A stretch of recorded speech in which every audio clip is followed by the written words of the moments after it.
Eder. Mac. Pallister. A casa ho lasciato tutto com'era. Preparo sempre il letto come se lei ci fosse, col suo cuscino, con i suoi orsacchiotti, con le sue calze per dormire, le sue cose sono sempre là.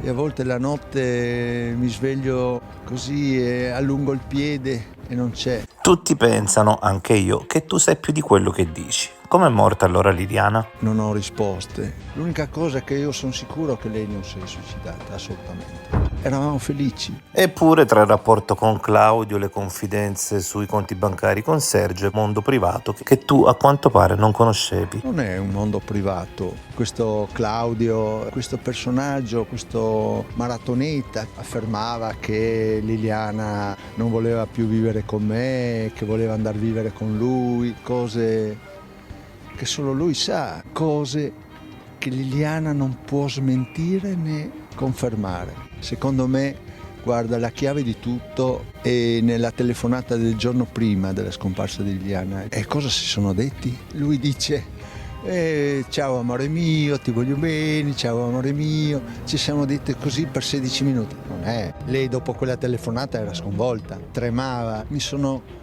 svegliato durante la notte e lei stava piangendo. Cosa vuoi? Sono tante cose che sono dentro di me, però adesso siamo arrivati al punto che bisogna vuotare tutto. Come ben sospetti, Sebastiano, tantissimi pensano che tu abbia delle responsabilità sulla fine di Lilli. Guarda, è da 1 anno e mezzo che io sono per tanta gente l'assassino. Io sono il marito di Liliana, non sono stato indagato. Devo sapere cosa sia successo veramente a Liliana. Io non ho niente da nascondere. Ehi, non dimenticare di iscriverti a questo canale.